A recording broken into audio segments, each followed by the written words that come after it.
من قبل از اینکه شروع کنم از دکتر توکلی مدیر عامل شرکت محترم بافت ایرانیان که این فضا رو در اختیار ما قرار دادن، این پلتفرم رو، و به ما این فرصت رو دادن که کنار شما باشیم، با هم باشیم، هرچند از راه دور.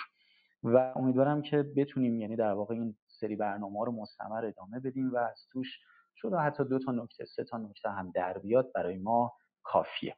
من زیاد وقتتون رو نمیگیرم، برم سراغ بحثی که امروز قرار هست در خدمتتون باشیم با موضوع مواجهه با کانین نهفته حین قرارداد ایمپلنت. حالا لزومی نداره که حتما کانین باشه، هر دندان نهفته‌ای، حالا به جز دندان عقل مولر سوم که شما باهاش روبرو میشین و قرار هست یک طرح درمانی رو براش بذارین، چه کارایی میشه براش در نظر گرفت؟ قبل از اون لازمه یه نکته رو با هم دوره کنیم. ببینین ما هیچ کاری رو بدون برنامه‌ریزی نمیتونیم انجام بدیم.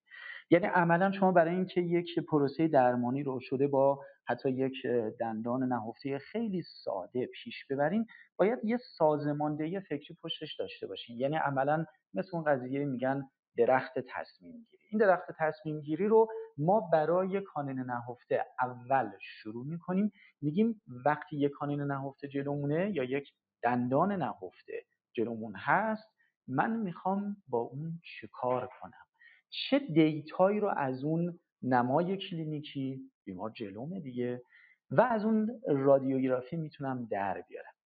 اینا رو ادغام کنم با هم دیگه، بریزم روی اون کاغذ، تصمیم گیری رو انجام بدم، بعد برم سر درمان. قرار نیست که شما یهو یه رادیوگرافی بیارن سر بیمار بهت نشون بدن بگن بیماری که بهت گفتیم این بود شروع کن. نه، خب طرح درمان میخواد دیگه. میخوایم طرح درمانا رو بریم جلو. پس من قبل از این که وارد اصل کیسایی که گذاشتم بشم، اول مرور کنم چه کارایی میشه انجام داد. این پس شد نکته اول.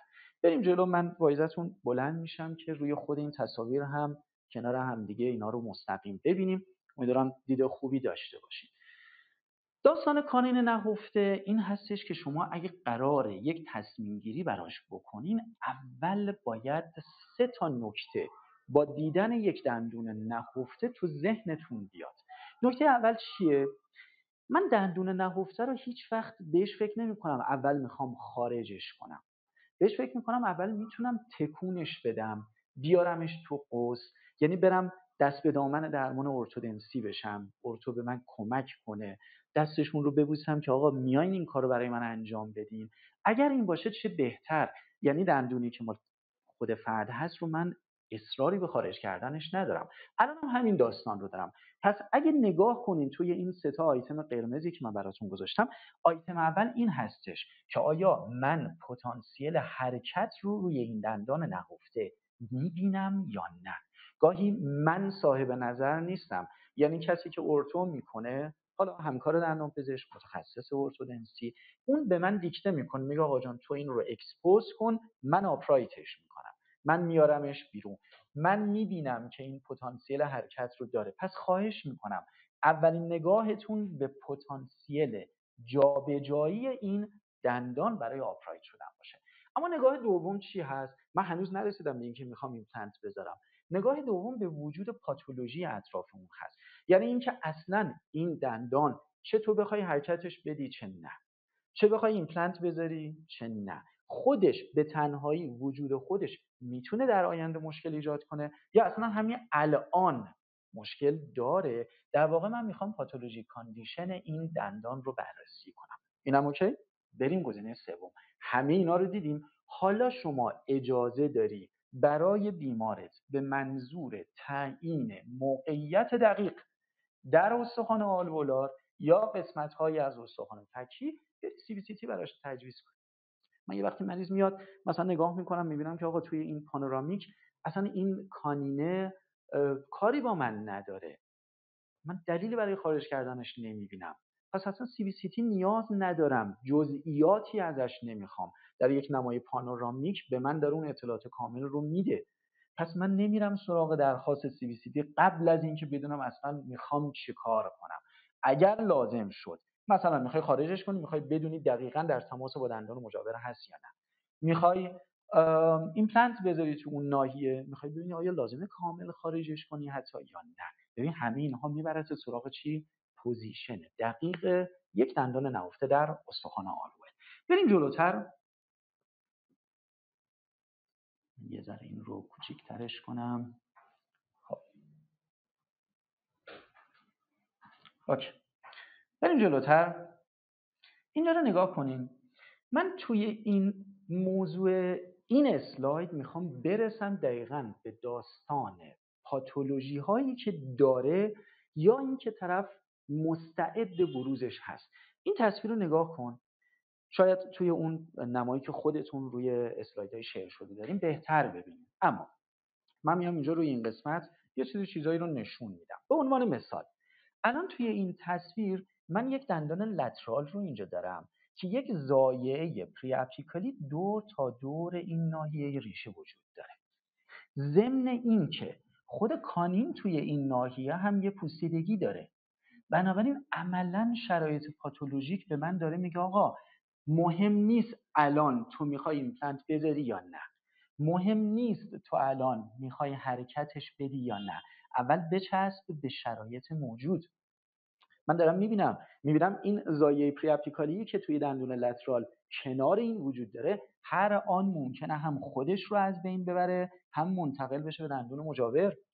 پوسیدگی که توی خود کانینه یه مقدارش از استخوان بیرون بوده، از بافت نرم هم شاید به مرور زمان بیرون اومده، شرایط پوسیدگی رو پیدا کرده. عملا یه چیزی که نیمه نهفته میشه مثل یک دندان عقل نیمه نهفته، شرایطش بدتر از یک دندانی که کامل در اومده.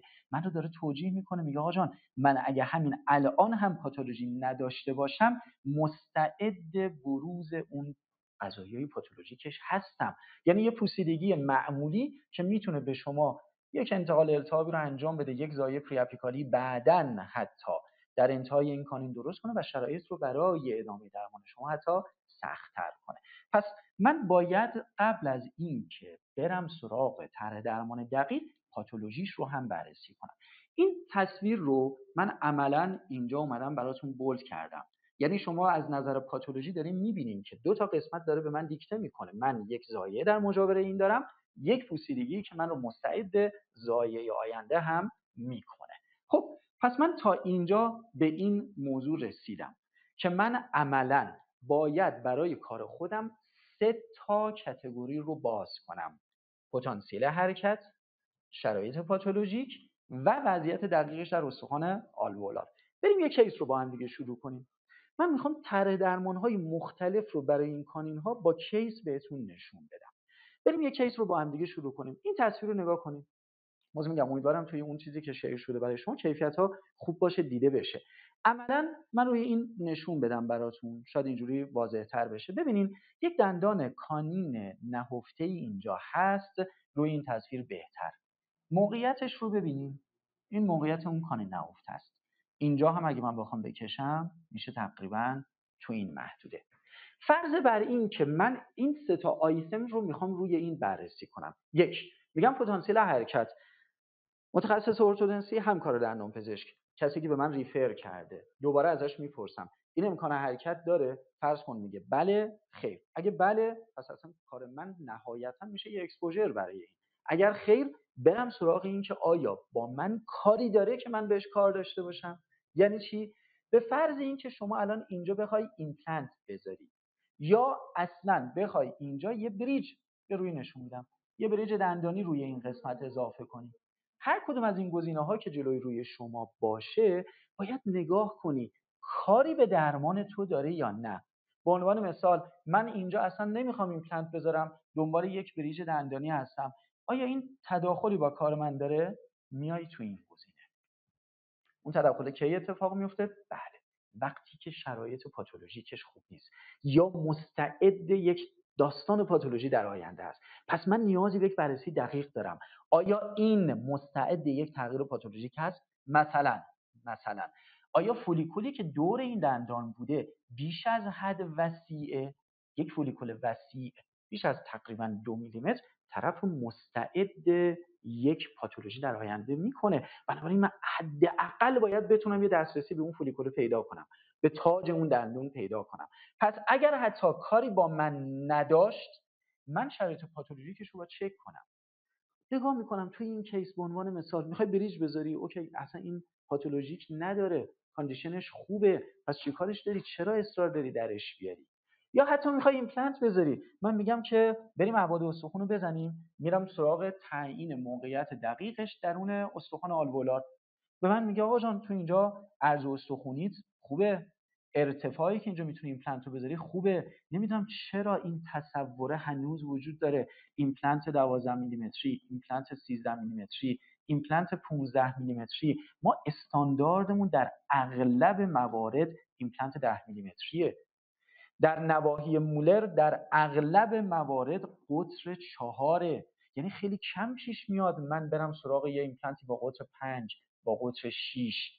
حتی جایی که دانسیته استخوان خیلی خوب هست، من عملا نیاز به طول 10 هم گاهی ندارم. بنابراین ممکنه من با یک ایمپلنت 4/8 کارم کلا راه بیفته.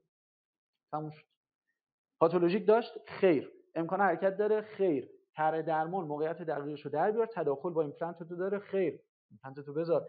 آقا این اون زیر هست، هیچ اتفاقی نمیفته. چند سالشه بیمار؟ تا الان چقدر گذشته؟ بقیه‌اش هم مثل همونه، به شرطی که مستعد یک داستان پاتولوژیک نشه. اینا رو گفتم که این کیس رو دقیقاً با همین منظور ببینیم که من الان برای همچین کیسی اگر بخوام ایمپلنت بذارم یا بریج کنم، تداخلی با کار من نداره. بیا تو این کیسه. تصویر اولی بود که اینجا با هم دیگه داشتیم. بیایم برای این صحبت کنیم. الان من میخوام توی این کیس شرایط رو یک بار دیگه دوره کنم. یک بار دیگه شما خودتون با من چک کنید. من برای اینکه بتونم استارت یک طرح درمان رو بزنم چه مواردی رو باید ریویو میکردم؟ 1. آیا پتانسیل حرکت دارد؟ 2. آیا شرایط پاتولوژیک دارد؟ 3. آیا در استخوان موقعیت دقیقش تداخلی با کار من دارد؟ این سه تا فاکتور رو به ترتیب میریم جلو. همینا رو بیا روی این قسمت پیاده کنیم. دوباره از اول شروع میکنم. پتانسیل حرکت دارد یا نه؟ به من باید دیکته بشه. من نمیدونم، من بلد نیستم. به من باید دیکته کنه همکار دندانپزشک یا متخصص ارتودنسی. میگه آقا جان این شرایط حرکت دارد. بله، به فرض دارم میگم ها.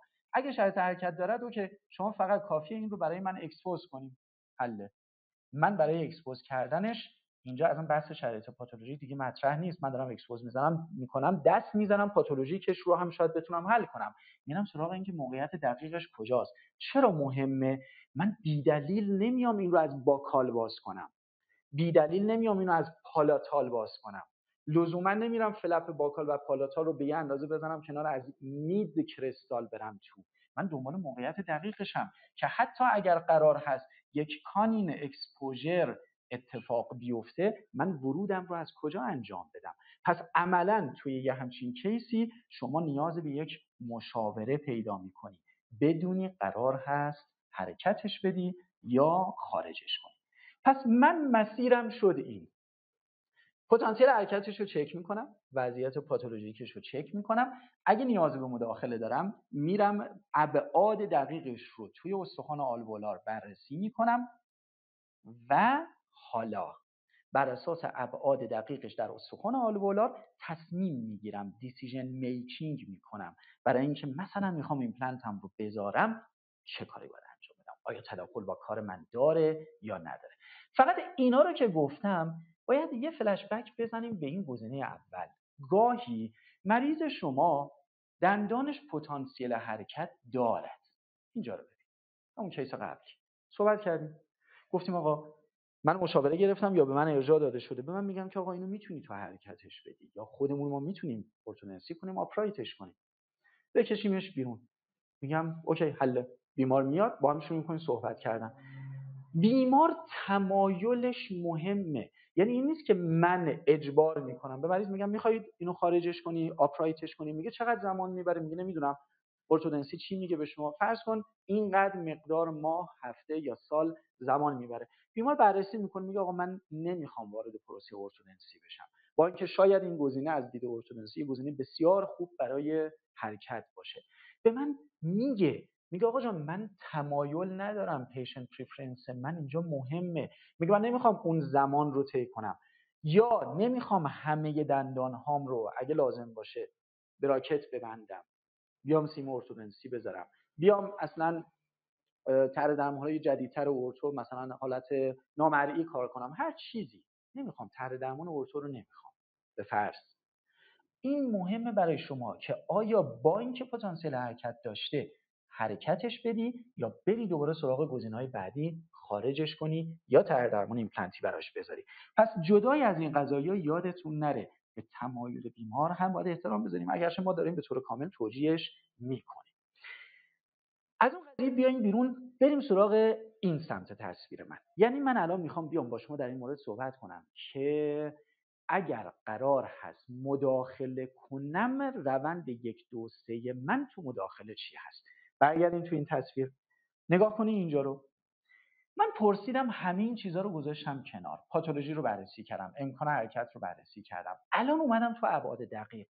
ابعاد دقیق به من چی گفت؟ یه چیزی رو به من داد، یه دیتایی رو به من داد، CBCT.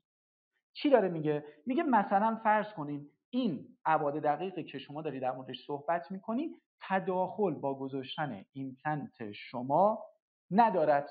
حل، همون پاتولوژی هم نداشتیم دیگه، برو ادامه کارت. میگه تداخل هست. من ازش میپرسم میتونم خارجش کنم؟ این که صرفا تداخل با گذاشتن ایمپلنت من دارد دلیل بر خارج کردنش نیست. میتونی خارجش کنی، پتانسیل خارج کردنش رو داره. چی ممکنه باعث بشه شما نتونین این در واقع کانین نهفته رو خارجش کنید؟ این مهمه. شما اگر میخوای ببینی ریمووال پتانسیل وجود داره یا نه، سن مریض رو دریاب، وضعیت سیستمیک مریض رو چک کن، دقیق ببین اونی که تو داری میبینی همینه. به عنوان مثال کیساشو میرسیم، بذار همینجا یه کوچولو روش بحث کنیم. گاهی پیش میاد این انتهای دندان نهفته شما بیشتر از این چیزی که داری میبینی توی سینوس وارد شده. آیا این ورود به سینوس رو میتونی مدیریت کنی؟ میتونی این حجم از خارج کردن دندان رو با تخریب ایجاد شده توی غشای سینوس، توی کورتکس کف سینوس همراه کنی، مدیریتش کنی؟ اگر نه، پس من همینجا یه عقب گرد میکنم. یعنی میگم که آقا جان من ریمووال پتانسیل ندارم، باشه حرکتش نمیخوای بدی، پاتولوژی هم نداره، ولی منم نمیتونم درش بیارم، من یا هر کس دیگه. شما وقتی نمیتونم درش بیارم، طرح درمانم عوض میشه. بنابراین اگر امکان خارج کردنش نیست، برو ببین جایگزین داری. من 3 نکته رو اینجا براتون نوشتم که میخوام روشون بحث کنم. نکته اول، گاهی پیش میاد شما یه ارتفاع حداقلی رو تا نزدیک تاج یا بخشی از ریشه اون کانین تو استخوان داری. عرض استخوانی قابل اصلاحه. یعنی به قول یکی از اساتید ما همیشه بحثشون این بود، میگفت آقا آدم رو چاق و لاغر کردنش خیلی سخت نیست. آقای دکتر طالبی خدا نگهشون داره، میگه من میتونم این رو خوب تغییر ارضی بدم، ولی قدش رو شاید خیلی سخت باشه. حساب کن میخوای قد یکی رو بلندتر کنی، استخوان پاشو بشکنی، فاصله بندازی، یه دیسترکشن ایجاد کنی. داریم دیگه توی تکنیکایی که تو قدام مندیبل فرض کن ما میریم یه دی او انجام میدیم، دیسترکشن اوستوژنزیس. من میتونم، ولی ببین چه پروسه پیچیده‌ایه، ولی این چاق و لاغر کردن خیلی سخت نیست. میخوام چی بگم؟ میتونم اگر به من داره اجازه میده، فرض کن اینجا بیام یه ایمپلنت 7.5 میلیمتر، بعضی سیستما دارن 8 میلیمتر، 6 میلیمتر، ولی با قطر خوب، مثلا قطر 4 یا بیشتر از اون قرار بدم، اگر بتونم ارزی رو اینجا اضافه بکنم، شاید اصلا سراغ در آوردن اون کانین نرم. بازم تکرار میکنم، ایمپلنتی با مثلا قطر 4.5 در 6 میلیمتر حتی زیر سینوس هم اویدنس داره، سیستماتیک ریویو داره. یعنی ببینین دیگه خیلی از درمان‌های اگریسیو قبلی رو ما قبول نمی‌کنیم. یعنی میگم که آقا جان من با 6 میلیمتر خیلی کارا میتونم بکنم، ولی شرط داره. شرط من اینه که آقا جان یه قطر خوب براش حداقل استفاده بکنی. یعنی نگه بگی آقا ایمپلنت مثلا فرض کن 3.5/6 رو میپسندی، شاید به ندرت یه جای خاص یه چیز عجیب و غریب، فرضاً یه لترال خیلی ضعیف، اوکلوژن خیلی ضعیف، جثه فرد خیلی مشکل دار، شاید قبول کنم، ولی هیچ وقت این رو شاید تو نوعیه خلفی من استفاده نکنم. پس مشروط به یه قطر خوب شاید من یه جایگزین خوب داشته باشم. برگردم، من میخوام بهتون بگم که اگر دنبال آلترناتیو هستین، شورت ایمپلنت یه گزینه است. اصرار نداریم. چی ممکنه مجبورت کنه؟ شرایط پاتولوژیک. اگه شرایط پاتولوژیک داشتی، اصرار داریم مجبوری خارجش کنی. بریم سراغ آلترناتیو دوم، تیلتد ایمپلنت. بابا ما الان مقاله داریم. چجوری میایین آلام فور میذارین، دو تا ایمپلنت رو وسط میذارین، دو تای خلفی رو مثلا قدام منتال میذارین، برای اینکه خلف استخوان خوبی نداره کجشون میکنین، یه زاویه مشخصی کجش میکنین، یه دونه بیمار یه دونه بیمار، یا یه دونه رو صاف میذارین یه دونه رو کج میکنین. یعنی تو درمان‌های مختلف با تیلت کردنه دارین شما کار میکنین و اینا اوییدنس پشتشون هست. یعنی به شما میگه که شما از اون تیلتد ایمپلنت ها کجا میتونی استفاده کنی. یکی از گزینه‌های درمان شما همینه.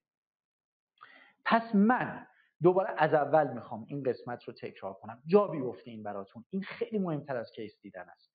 من میخوام بهتون بگم که یه بار دیگه، من به عنوان درمان جایگزین وقتی تداخل داره با کار اصلی من، میتونم ایمپلنت کوتاه انتخاب کنم مشروط به قطر خوب، میتونم ایمپلنت رو زاویه دار بذارم ولی اونم با شرط های خودش. یکی از شرطاش چیه؟ اگه میخوای یه ایمپلنت رو زاویه دار بذاری کوتاه نباشه. یعنی مثلا یه دونه شورت ایمپلنت زاویه دار شاید دردسرساز باشه براتون.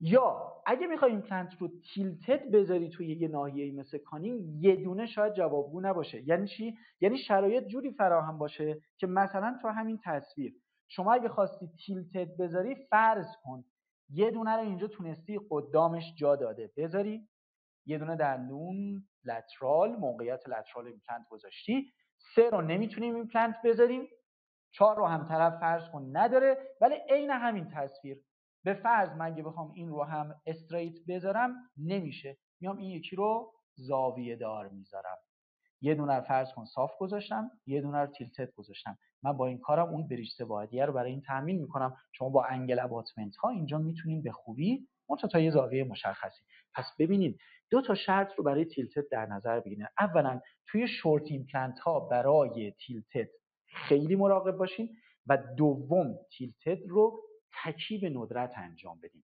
اگر جا میده جلو عقبش میتونین این کار رو بهش فکر کنین. این قسمت رو بذار کنار. من تا اینجا اومدم گفتم که آقا پتانسیل در آوردنش رو دارم، گفتی نه، گفتم جایگزیناش ایناست، میخوام حالا برم جراحی کنم. پتانسیل در آوردنش رو داری؟ بله. 2 تا سوال تو ذهنتون بیاد. دوباره از اول نکته‌های مهم. اگر پتانسیل در آوردن یک دندان نهفته رو داری، به هر 2 تا فکر کن. آیا من کامل درش بیارم؟ گوش کن. پتانسیل خارج کردن یک دندان کانین وجود دارد. یک، بیمار شرایطش رو داره، دو، من تواناییش رو دارم. ولی آیا لازمه کامل خارجش کنم؟ نه. بسته به شرایط شاید شما گاهی ترجیح بدی پارشیل ریمووال انجام بدی. مثل چی؟ دندونای عقل نهفته. گاهی پیش ما دندون عقل نهفته رفته پایین، مثل چنگک ریشه رو انداخته دور کانال عصب. داری فکر میکنه اگه من قرار باشه این رو به شکل مستقیم بکشونم بیارم بالا، که با خودش کانال رو حرکت میده. پس میای چیکار میکنی؟ میگه آقا اگه این التهاب ندارد، اگر این عفونت ندارد، اگر پاتولوژی فعال ندارد، اگر مستعد نیست، پوسیدگی داشته، التهاب منتقل شده به درون کانال، تو نمیدونی آیا این التهاب تا انتهای کانال رفته یا نه. اگر این مسائل نیست، تو نیازی نداری تا اون تر رو خارج کنی. تو کافی بخش‌های عمده‌ای رو از قسمت‌های کرونال، یعنی تاج دندان، به اضافه یه قسمت‌های از ریشه، هر چقدر دستت میرسه، نمیخوادم حتی با الواتور بیفتی به جونش، تاجرشو در آوردی، بقیه رو با یه دونه فرز روند الماسه جراحی با هندپیس مستقیم میفتی پاکش میکنی میبری تا هر جا که رفت. داستان چیه؟ چرا این اجازه رو ما داریم؟ این برمیگرده به منشأ جنینی تشکیل دندان. ببینین کلاً تاج دندان و ریشه دندان اجزای اونها منشأ جنینی متفاوتی دارن. منشأ جنینی قسمت هایی که قرار هست انامل رو بسازه، مینای دندان رو بسازه، با اون چیزی که قرار هست بره پایین‌تر فرق میکنه. یه جورایی میخوام بهتون بگم اگر شما ریشه رو به شرط سلامت توی استخوان رها کنی، اینا منشأ جنینی هاشون یکیه. یعنی استخوان میاد اون قسمت های عاجی رو از خودش میدونه، همینه که گاهی انکلوز رخ میده، ولی قسمت های کرونالی رو از خودش نمیدونه. این قسمت اصطلاح پیدا میکنه، میاد میگیم آقا ما یک دندان عقل نهفته رو میتونیم یه قسمت هایشو در بیاریم، یه قسمت رها کنیم. میگیم بله دقیقاً کرونکتومی میکنیم، یعنی کران رو اکتومی میکنین، حذف میکنین. چرا که نه؟ خب این کارو تو کانین هم گاهی میتونین انجام بدین. پس من عملاً برای درمانهای کانین نهفتم دیدم عوض شد. من این همه اوییدنس دارم پشت کرونکتومی که من میتونم صرفاً تاج دندون عقل رو خارج کنم. پس چرا که نه بیام اگه شرایط به من اجازه میده همین درمان رو اینجا هم پیاده کنم. خب من این شمای کلی رو بهتون دادم، میخوام اصطلاحش رو هم بهتون بگم. وقتی شما عملا میای پارشیل ریمووال میکنی، بری تو مقالات سرچ کنی، بهش میگه پارشیل اکسترکشن تراپی. گلاکمن یه مقاله خیلی خوب داره سال 2017، ته اینا میام 2 تا رفرنس خوب بهتون میدم. شما خیلی شنیدین مثلا میگن ساکت شیلد، یعنی چی؟ یعنی اومدی بخش عمده از دندان رو خارج کردی ولی قسمت‌های باکالی دندان رو که به واسطه PDL به قسمت پلیت باکالی چسبیده رو حفظ کردی که اون PDL اون استخونه رو نگه داره. ساکت شیلد کردی.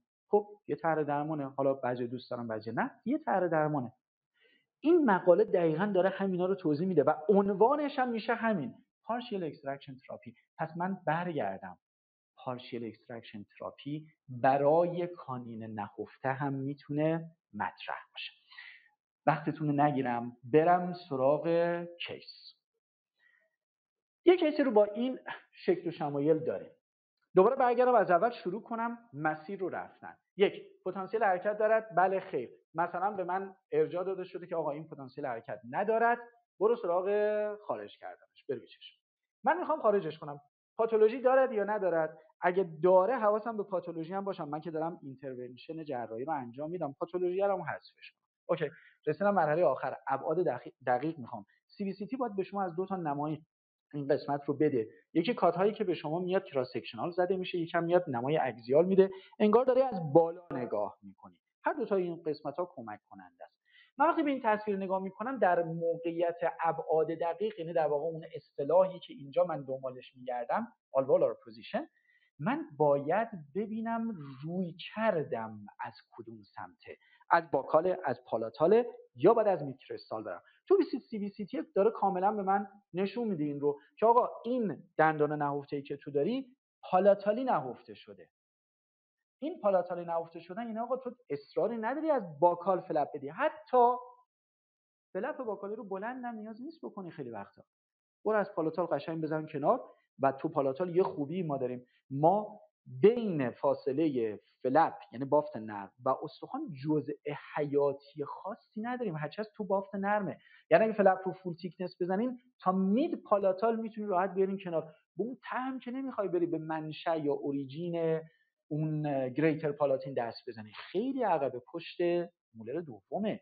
من که دسترسی به اون نمیخوام، محدوده کانینم تو پرمکسیلام، پس من راحت میتونم بزنم کنار. حتی شما در قسمت نازوپالاتین هم فلپ رو راحت میتونید بزنین کنار. قطع اعصاب نازوپالاتین به شکل نادر مقاله داره که پاراستزی ایجاد کرده، خیلی وقتا ما تخلیه میکنیم این رو.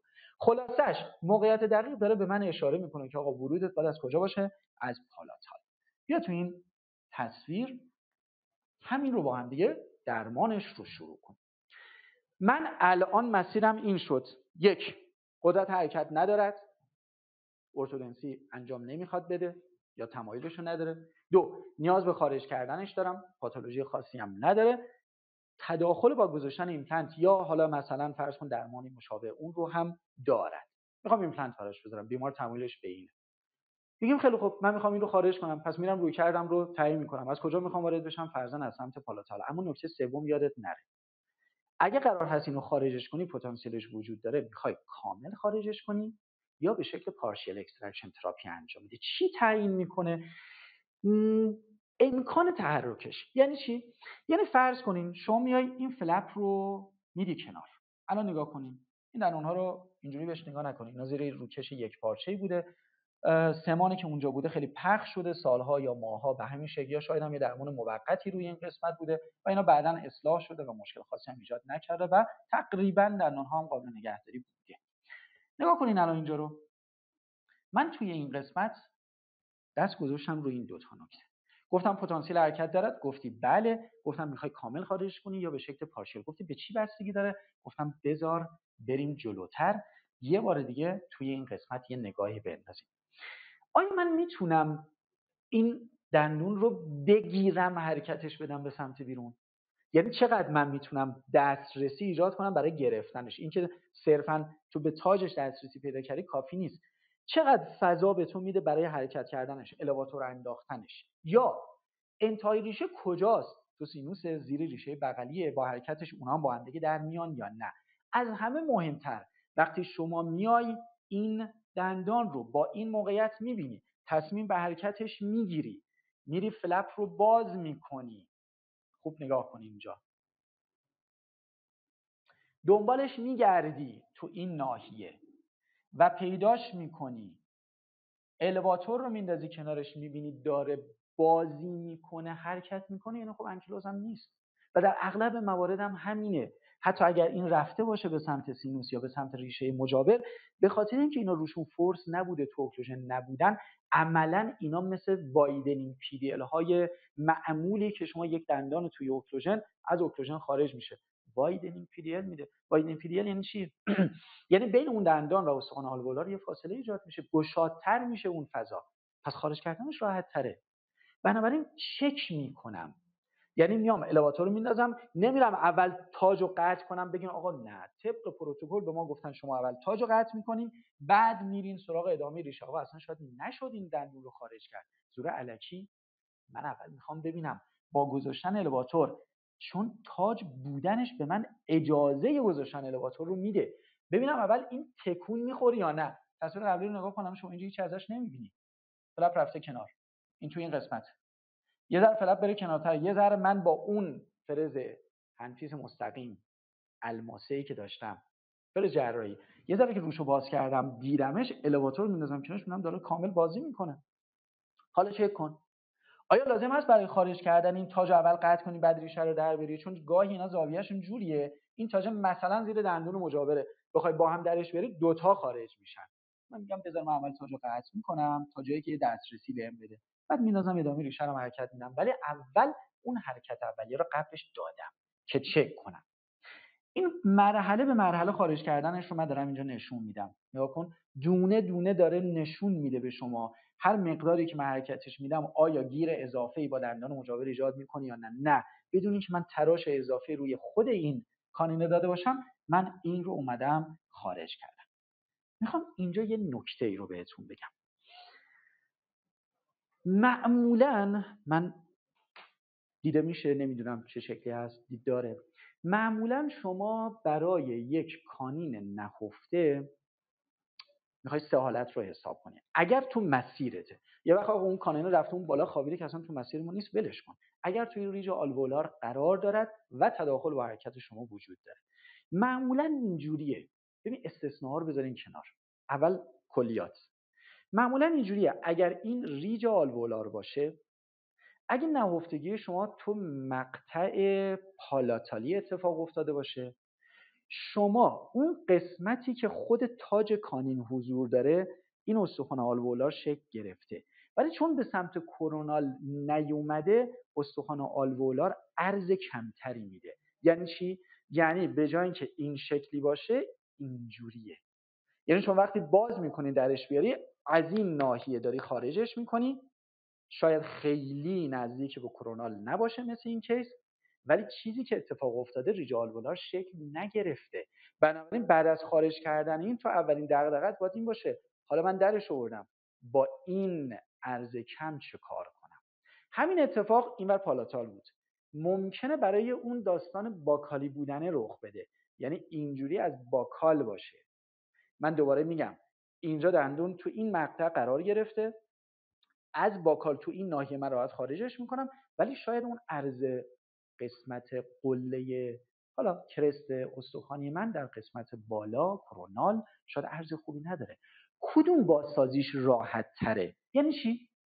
من دیفکتی رو در قسمت کرونال در عرض بالاترین قسمت استخوانی، یادت نره پایینش توپل، اغلب بالا معمولا عرض کم میشه.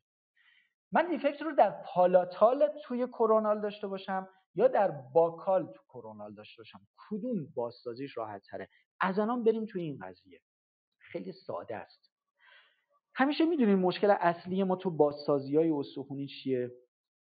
تو مقالات وقتی اشاره میکنن، یادم توی مقاله بچلی سال 2008 که داشت در مورد تنت صحبت میکرد، بعد از اینکه سال 2006 ونگ اومد پس پرینسیپلز رو گفت، کم کم همه شروع کردن روی این پس پرینسیپلز تو مقالاتشون حالا ریفر کردن و مانور دادن و دنبال توجیه گشتن. یه جمله قشنگ میگه شما اون پس یه دونه از اساش میشه اسپیس یا میکینگ یا کریشن، یعنی میخوای در واقع ایجادش کنی، یا اسپیس مینتیننس میخوای نگهش داری میخوای حفظش کنی. مشکل ما بافتای نرمن، یعنی در واقع انقباض بافت نرم نمیذاره پودری که شما اونجا قرار دادی به استخوان تبدیل شه. حالا دوباره برگرد سوال کن، من دیفکتی دارم در کرونال پالاتالیه، دیفکتی دارم در کرونال باکالیه، کدوم احتمال انقباض یعنی فشار بافت نرم بیشتره؟ هر کدوم که بافت نرمش خودش ضخیم‌تره، تمایلش به پریوس و استخوان بیشتر دوست داره جمع شه. طبیعتا پالاتال من این مشکل رو بیشتر دارم. یعنی وقتی میبینم که یک کانین نهفته روی کرده پالاتالی دارم براش و قسمت کرستش نازکتره، بیشتر باید ماتم بگیرم. چیکار کنم؟ برگرد به اون پس پرینسیپلزه. من اینجا اسپیس رو باید نگه دارم. تو کافیه اسپیس رو اینجا نگه داری، هر چی توی اون بریزی میشه استخوان. پودر دیگه مهم نیست الوگرافت باشه، زنوگرافت باشه، اتوژن باشه، چون اسپیس حفظ شده. هر چی بریزی میشه استخوان، ولی چیزی نریزین که 8 ماه قرار باشه صبر کنین. خب طبیعیه که وقتی من تونستم اسپیس رو حفظ کنم، انتخاب اولم اتوژن چیپسه، میتونم تهیهش کنم، میبینم نه، خب برو انتخاب دوم الوگرافت رو بریز. سایزش مهمه؟ نه، من فضا رو حفظ کردم دیگه، اهمیتی نداره اونجا چجوریه، کافیه یک شرایط خونرسانی خوبی برای اون فراهم بشه، یعنی بقیه اصول پس پرینسیپل رو من داشته باشم، به نتیجه برسونم این رو. پس چی شد؟ من رویکرد پالاتالین بیشتر سختش میکنه، میبرم به سمت حفظ فضا. یعنی عملا توی این کیس نگاه کنین همون داستان پیش اومده، کرونال باریکتر، اپیکالتر میانه، جایی که تاج وجود داشته میبینه عرض خوب. دقیقاً اینه، ببین این اتفاق افتاده، به فکر این قسمت باید باشی، وگرنه اینو ولش کنی هم یه ژلفون توش بذاری هم شکل میگیره. من چون توی پالاتال هستم مجبورم برم سراغ یه چیزی که ماندگاری برای حفظ فضاش بیشتر باشه. خب اولین چیزایی تو ذهن من میاد ریجید بریرهان. ریجید بریرها یعنی سد کننده های سفت، مثلا مش تیتانیوم، مثلا پلیت الوگرافت، این کورتیکال پلیت هایی که الان دیگه ترند شده دیگه. یعنی ما خیلی جاها به شرط وجود بافت نرم خوب من میتونم از این کورتیکال پلیت ها به عنوان یک ریجید بریر استفاده کنم، یک اسپیس کریشن داشته باشم، اسپیس میکینگ کنم. وقتی این اتفاق افتاد گفتم دیگه مهم نیست زیرش چی بریزی، برو توژن چیپس بریز. داری؟ ندارم در دستم. برو الوگرافت بریز دیگه، زنوگرافت نریزین اینجا، چون دلیلی نداره، ماندگاری نمیخواد. خلاصش من وقتی پالاتالی دیفکتم ایجاد شده، ترجیح هم به یک ایجاد فضای ماندگارتره. خب میتونم یک انتخابم پلیت الوگرافت باشه. پلیت الوگرافت رو الان تقریبا با تیکنس های حدود 1.2 توی بازار هست. شرکت بافت ایرانیان ریژن هم داره این رو تولید میکنه، در اختیارتون میذاره و نتایج خوبیه. من از خود این انتظار ندارم بشه استخوان، من فقط ازش خواستم یک کمکی به من بده، فضایی رو ایجاد کنم. تموم، برو داخلش پرش کن. ذرات انتخابی الوگرافت، دانه ریز، دانه درشت، مهم نیست، ریز بهتر، انسجامش بهتر. ولی ممبرین رو من میذارم هم باکال هم پالاتال، چون میخوام احتمال اکسپوز رو کم کنم. اینجا ممبرین من یک درم بوده، باز از خود محصولات الوگرافت هست، ولی خب اینقدر ضخامتش ضرورت نداره زیاد باشه. مثلا تیکنس درم من اینجا فرض کنیم که 1.2 تا 1.8 بوده، اصلا ضرورت نداره. من صرفا میخوام یه پوششی رو داشته باشم برای اون محل، بنابراین یه تیکنس زیر 1 هم برام کافیه. ولی به یه نکته اضافی اینجا نگاه کنین. خب دوباره برگردم، امیدوارم خستتون نکرده باشم. ببینین من وقتی دیفکتم، این بیسیکاست، اینا رد میشم سریع دیگه میافتم تو طرز درمان‌های جانبیش. من وقتی دیفکتی رو داشتم که خب این مید بود، یعنی همه چی خوب بود، این در واقع کانینه تو تمام مسیر در مرکز قرار داشته، استخوان ساخته شده. یه دیفکتی داشتم اینجوری بود، پالاتال، یعنی عملا این کانینه اینجا قرار گرفته بود، اگه به اندازه بالا اومده باشه. در کورونال من اینقدر عرضم کم شده بود. میخوام یه چیز بهتون بگم، همیشه یادتون باشه وقتی یه کانین نهفته در پالاتال داری که جلوی حرکتت رو برای ایمپلنت میگیره، یعنی نه اینکه خیلی دیپ باشه کامل رفته باشه پایین، نه اینکه اینقدر اومده باشه بالا و خیلی راحت از بغلش وارد چی، نه، یه همچین تصویری مثل این محدوده دپرشنی که اتفاق افتاده. شاید شما وقتی از نمای اوکلوزال بهش نگاه میکنی میبینی ای بابا این خیلی ارزی خوبه، ولی میزنیم کنار میبینی ای استخوان چرا اینقدر باریکه. در واقع چه اتفاقی افتاده؟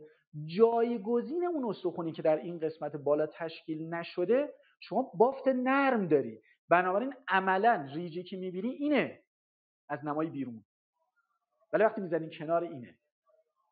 این میخواد به تو بگه یه منبع بافت نرم عجیب داری اینجا، میتونی ازش کانکتیو برداری، میتونی توی درمانهایی که اگه قرار هست برای همچین کیسایی یا اصلا از اینجا میخوای برداری یه جای دیگه ببری استفاده کنی، سی تی جی ترمیم کنی، از پالاتال این نایه استفاده کنید، چون این دپرشن عملا با بافت نرم پوشیده شده. خیلی منبع خوبیه، آماده باشه ذهنتون. مریض میخوای یه دونه روت کاورج انجام بدید، یک کانتور آگمنتیشن انجام بدی برای اطراف یک ایمپلنتتون، نیاز به سی تی جی داری، مریض کانین نهفته هم داره. حواست باشه کانین نهفته جایی هستش که توی قسمت پالاتالیش معمولا اگر شبیه این شرایط باشه بافت نرم خوبی داره.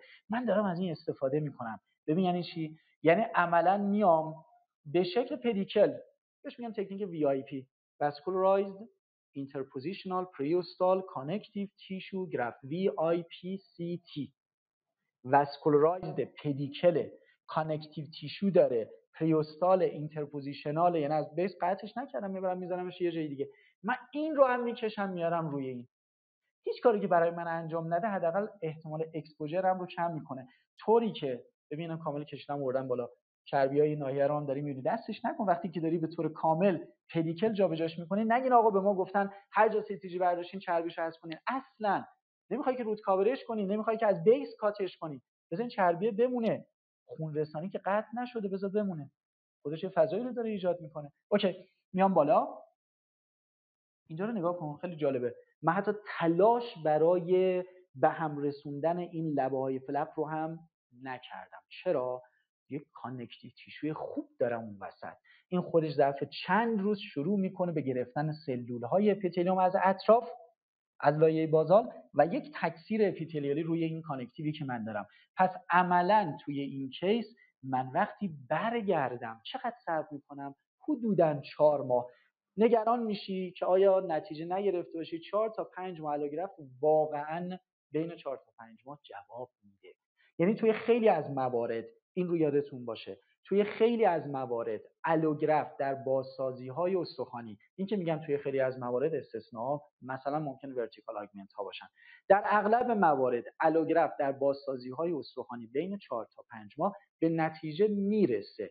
حالا یه ذره بحث دانسیتا ها و مچوریشن بیشتر هست، میتونی باز کنی ایمپلنت رو بذاری دوباره اون 2 ماه یا 3 ماه وقت میدی اوسو اینتگریشن رخ بده، خود اون مچوریشن اضافه هم داره همزمان رخ میده، وگرنه قابل دریل خواهد بود به 4 تا 5 ماه. اینو نگاه کن، من برای چهارم باز کردم. این همون CTG هستش که من پدیکال کردم آوردم. من چقدر زحمت میکشیدم که این ورتیکال این ناحیه رو هم اصلاح کنم. اولا یه چیزی هولوش بین 3 تا 5 میلیمتر باشه کافیه. ما هیچ وقت ایمپلنت رو اصرار نمی‌کنیم دیپ‌تر از 5 میلیمتر بزنیم.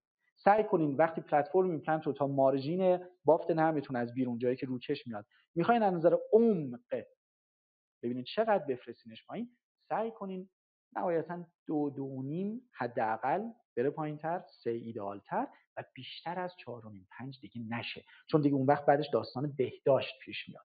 خلاصش من این تصویر رو اگه برگردم دیگه همچین استخوانی میرسم. یه عرض قبلی رو یادت بیاد، عرض الان رو ببین. یه بار دیگه بهت میگم من اصراری ندارم این پلیت کورتیکال هم به استخوان تبدیل شه. یعنی چی؟ یعنی ممکنه زمانی که شما دارین با خارج کردن اسکروها با اینا داری ور میری پلیت هم عقبش جدا بشه، اصلا مهم نیست.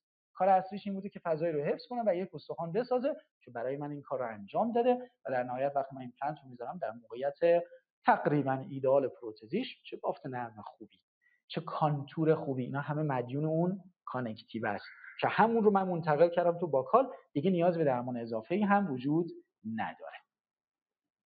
پس من جمع‌بندی کنم این قسمت رو.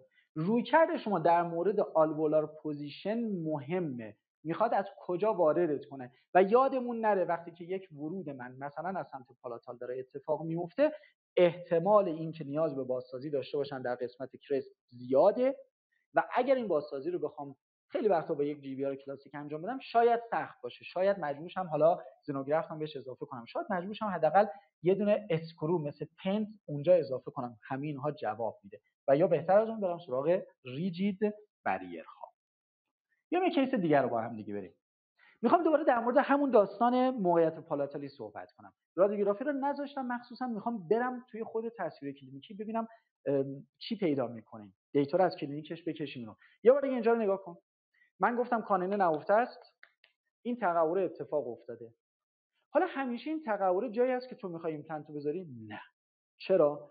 معلوم نیست این کانین نهفته شما قسمت تاج و ریشش در یک راستا استریت یا زاویه داره، نمیدونیم. CBCT نشون میده، تصویر کلینیکی هم ببین چی میخوام بگم. من الان این ناحیه جایی هست که کانینم نهفته بوده و رشد نکرده. آیا این ناحیه تو مسیرته؟ شاید اصلا یه دندون اونورتره، مثلا پشت لتراله، شاید یه دندون اینورتره، شاید اصلا تو مسیرت نیست. بنابراین شاید اصلا بازسازی با ریجید بریر نخواد. این کیس رو ببین، من اینو باز کردم، خوب نگاه کن.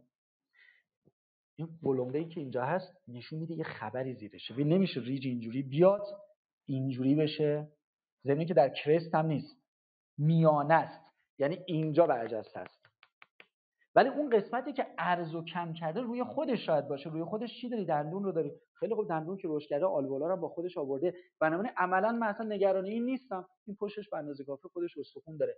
یه ذره میام عقب‌تر، میگم اگه تاج این دندون نهفته اینجا باشه، پس در محل این قسمتی که من میخوام وارد بشم شاید اختلال ایجاد نکرده باشه.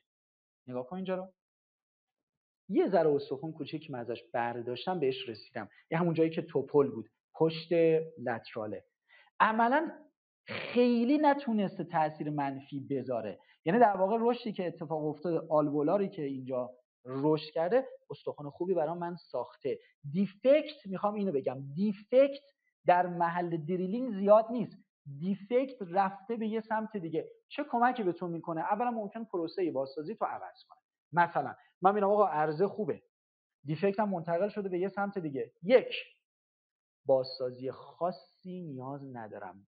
دو، میتونم همزمان ایمپلنت رو هم بذارم، چون عملا دیفکت رو از مسیر دریلینگ من شده یه ذره دورش کرده، به من امکان ثبات اولیه ایمپلنت رو داده.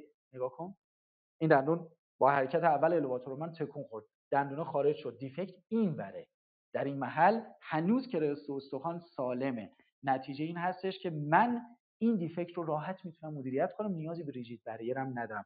این به اندازه کافی بیرون هست. پشت اینم که من نمیخوام دیگه استخوان بسازم، خودش دندون داره، اینا با ارتودنسی میخواد صافش کنه یا هر چیز دیگه. چی میریزی توش؟ وسیعه. مثلا اگه بگی یه دونه ژل فوم توش میذارم کافیه، میگم نه. اگر این خارج کردن کانینه اینقدر تخریب ایجاد نکرده بود، میگفتم بذار یه دونه ژل فوم بذار توش تمومش کن.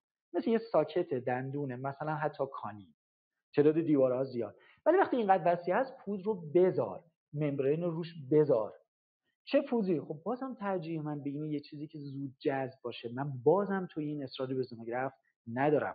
یعنی بازم میگم برای همچین فضایی با این دیوارهای استخوانی، همیشه یه اصطلاحی رو میگم تو این گروهایی که هستیم، صحبتایی که میکنیم با هم مرور میکنیم، میگم آقا پتانسیل ریجنراتیو، این پتانسیل ریجنراتیو اینجا فوق العاده است. خونو ببین، دیوارهای استخوانی رو ببین، همش هم بافت اسفنجی. پس کافیه فقط یه چیزی رو به عنوان حفظ فضا توش بذاری، یه پودر الوگراف ریز باشه، درشت باشه، هیچ فرقی نمیکنه. یعنی توی این کیسا شما اصلا اصراری نداری. ببین من این پلنتا رو هم همزمان گذاشتم، یعنی اون استابیلیتی به دست میومد، چون دیفکت من عملا جایی نبود که تداخلی با ورود این پلنت باشه تا این پلنت اینجا دیده میشه، ولی این قسمت گرفتتش. حالا بیا شروع کن پر کردنش. دونه درشته الوگراف. شاید اون روز من مثلا میگم ریز نداشتم تو متن، آقا اینجا هر چی بریزی هیچ مشکلی نداره، ولی ترجیحاً ممبرین رو روش بذارید. ببین ذرات دونه درشت الوگراف اینجا قشنگ شما میتونید ببینید کورتیکو کنسلوس، درصد کنسلوسش هم زیاده اتفاقا. یعنی ذرات کورتیکال رو من دارم، ذرات کنسلوس رو دارم، اینو کاملا مشخصه و این کمک میکنه صرفا شما یک حفظ فضایی رو انجام داده باشید. ممبرین رو هم که گذاشتم و بستیم. ایمپلنت ها رو ما حتما گذاشته بودیم. چقدر صبر میکنم؟ بیشتر از 4 ماه ضرورت نداره. یه همچین دیفکتی با این پتانسیل با الوگرافت 4 تا 5 ماه، من رو 4 ماه باز میکنم. اینقدر اینجا استخوان خوب تشکیل شده که من حتی دلیلی نمیبینم بخوام فلپ بدم که از اول بیام بررسی کنم، چون بهش اعتقاد دارم. حتی کانتور خوبی است، صرفا به شکل فلپلس من میام یه پانچ انجام میدم، اتچ هم خوبه، کانتورم خوبه. ببین مداخله اضافه نمیخوام، اجازه میگیرم یه پانچ رو انجام میدم. پس تا اینجا من صحبت کردم که موقعیت پالاتالی باشه. حالا گفتم ممکنه موقعیت باکالی باشه، اصلا روکردت باکالی بشه. تو این تصویر نگاه کن، یعنی دنبال پوزیشن باش. اینجا رو نگاه کن، اصلا کار ندارم میخوای ایمپلنت بذاری یا نه، میخوای روکرد ورودت رو ببینی. تو این قسمت اگه نگاه کنین دقیقاً شما اینجا این برجستگی رو شما میتونید اینجا ببینید. حالا سی وی سی تی هاش هم هست، میگم خیلی واردش نمیشیم چون ضرورتی نداره. پس این خیلی خوبه، حتی بازسازیش اینو میتونه راحت تر هم باشه. پس من فلپ رو فول کنار بزنم، یه وقتی مثل همین کیسه با کنار زدن فلپ اصلا تاج دندون دیده میشه، یا یه پوسته نازک کورتیکال روش هست که حتی با یه چیزای بک اکشن کنده میشه، من به راحتی میام این رو جدا میکنم. الان دیگه تصمیم گیری با توئه. آقا گفته میخوام حرکتش بدم ارتو باشه، راکت رو بچسبون، باتن رو بچسبون، هر چیزی، و اینو اجازه بده که اون چینش بیاد بیرون و بره به سمت حرکت. نیاز حتی روش رو باز نگه دارم؟ نه، این بافتن هم خیلی مقاومتی برای حرکت دندون نداره اینجا. شاید توی پالاتال ما مجبور باشیم روش رو باز کنیم، یعنی بیایم یه تیکه از بافت نرم رو برداریم که کانینه اکسپوز بمونه، حرکتش تاثیر شه. تو باکال خیلی وقتا نیازی در واقع کلوز اپروچ میرم، اینو اگه خواستم براکت بذارم میذارم، فلپ رو برمیگردونم، زنجیرش رو بیرون نگه میدارم، دیگه همکار من میاد اتصالش رو انجام میده و شروع میکنه به وارد کردن نیرو. پس دیگه تصمیم گیریش برای این قسمت براتون سخت نیست. این هم شد یه مورد. اما مورد آخر، گفتم 3 تا حالت داریم. پوزیشن وسط باشه، یعنی فرقی نمیکنه روی کرده ورودت از کدوم ور باشه، پالاتالی یا باکالی باشه. اما وقتی پوزیشن وسط هست مهمه چقدر به کرس نزدیکه. اینا تقریبا بدترین کیسان. و کی بدتر میشن؟ وقتی که شما پوزیشنتون مید کرستال هست ولی فقط تاجش اومده مید کرستال، ریشه رفته یه سمت دیگه. چرا بدش میکنه؟ به خاطر اینکه شما مجبورین اینا سخت‌تر میشن. این کیس رو نگاه کن، اون کیس اولی است. گفت آقا من نمیخوام ارتو کنم، میخوام خارجش کنیم، بریم سراغ ایمپلنت. باشه، من الان توی این کیس اوکلوژن، وضعیت بافت نرم، همه چیزو ببین، اصلا اینقدر این کانینه به سمت کرست اومده که کانتور هم داده، یعنی عملا استخوان بسیار خوبی است. ببین این سخته، این اتفاقا کیس راحتی نیست. کاش مستقیم باشه، یعنی دقیقاً به این جهت رفته باشه، ولی اگه تاج اینجا باشه ریشه یه سمت دیگه ای باشه، بیرون آوردن این کیسا معمولاً سختش میکنه. استخون رو ببینید. فلپو زدیم کنار. میگم چیکار کنیم؟ برو سراغ برداشتن استخوان. وقتی شما میبینید فاصله این کانینه تا این کرست استخونی اینقدر زیاده، مثلا 3-4 میلیمتر فاصله داره، نیفتین با این فرزای الماسه جراحی یا حالا مثلا کارباید به جونش. اینجا این نکته مهم میشه که اگر شما کانین نهفته ای رو دارید که مجبوری رویکرد ورودت رو از مید کرستال بری، یعنی من نمیخوام پالاتالی برم، نمیخوام باکالی برم، چرا من باید این باکال رو خراب کنم؟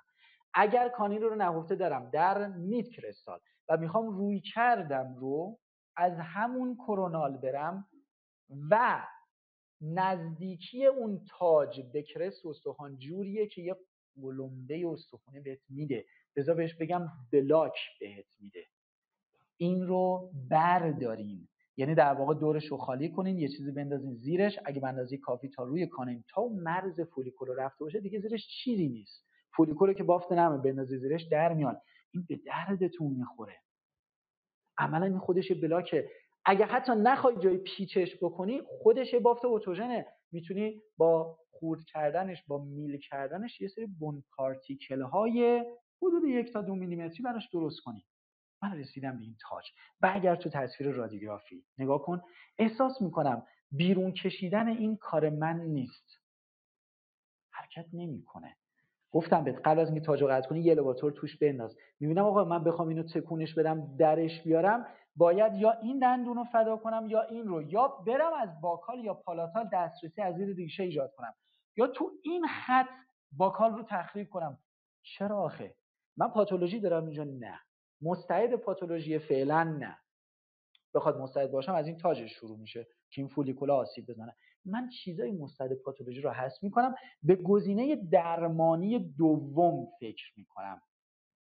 یعنی میرم سراغ این که آقا شما این آلترناتیوا نه، قابلیت حرکت داشت، گزینه دوم درمان، میگم شما لازم کامل خارجش کنید؟ میگیم نه، من اگه بتونم اینجا یه کات توی این قسمت بدم، یعنی عملاً پارشیل اکستراکشن تراپی. میگه تو کجا میخوای ایمپلنت رو بذاری؟ میگم آقا جان من یه ایمپلنت 10 میلیمتری اینجا بتونم بذارم برام کافیه. میگه اوکی تا اینجاش خوبه برات کات کنم؟ خدا خیرت هم بده. بس میگه بقیه‌اش چی؟ آقا مقاله داره، پارشیل اکستراکشن تراپی، به شرطی التهاب نداشته باشه، عفونت نداشته باشه، پیش پاتولوژیک نباشه، یه دفعه یه چیز بدخیمی براتون درست نکنه اونجا. پس من نیازی ندارم کامل اینو خارج کنم، از اون تعیین رو بکشم بیارم بیرون. فقط تنها نکتهش اینه که گاهی من پیشنهادم اینه که اگه خواستیم پارشل اکستراکشن تراپی رو توی کانینا انجام بدیم، ترجیحاً ایمپلنت رو همزمان نذاریم. دلیلم اینه که میگم محض احتیاط بهش فرصت بدین، ببینین بدن اون ریشه باقی مونده رو باش چه کار میکنه. من تاج رو قطع کردم، میگه خیلی خب چجوری برم بقیه‌اش رو خارج کنم؟ آقا دوباره فرز حالا روند الماسه جراحی بیفت به جونش. ساکت شیلد یادته چی میگفت؟ میگفت آقا من میخوام تیکه پوسته باکالی این دندون رو، ریشه رو، سمانش رو نگه دارم که پی دی ال این وسط از بین نره، این پله تخریب نشه. من دقیقاً باش همین کارو میخوام انجام بدم. با اون فرزه میافتم به جونش، تراش میدم، میرم پایین.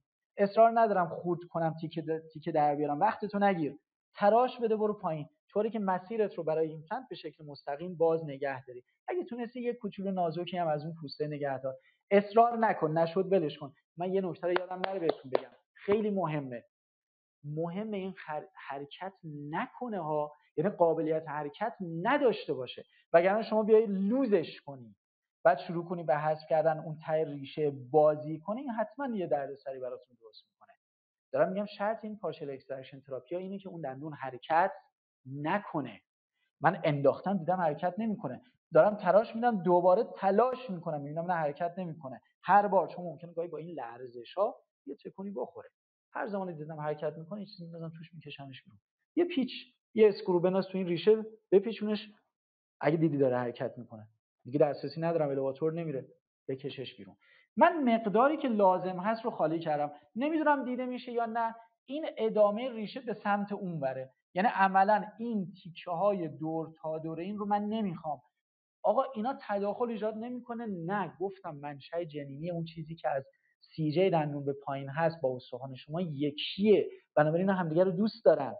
بله، تو همون مقاله پارشل اکستراکشن تراپی میگه گاهی اینا اکسپوز میشن، گاهی بافت نرم میدن، ولی اینی که این حد رو ازش زدی تا اون زیر رفته، نمیاد تو همین مسیری هم که تو اومدی درست کردی مثلا از اون گوشه بیاد شیبدار حرکت کنه بیاد بیرون، همچین خبری نیست. بنابراین من میرم سراغ پر کردن گپ. ترجیح میدم اول امتحان کنم ببینم این بدن به اون کار من جواب میده یا نه. پودر، دونه ریز، دونه درشت تفاوت نمیکنه. کورتیکوکنسلوس الوگراف من اینجا انتخاب کردم، کنسلوس بودنش و کورتیکال حالا ذراتش کامل مشخصه، اینم درصد زیادی توش کنسلوس داره، فقط فضایی رو پر کرده باشم کافی است.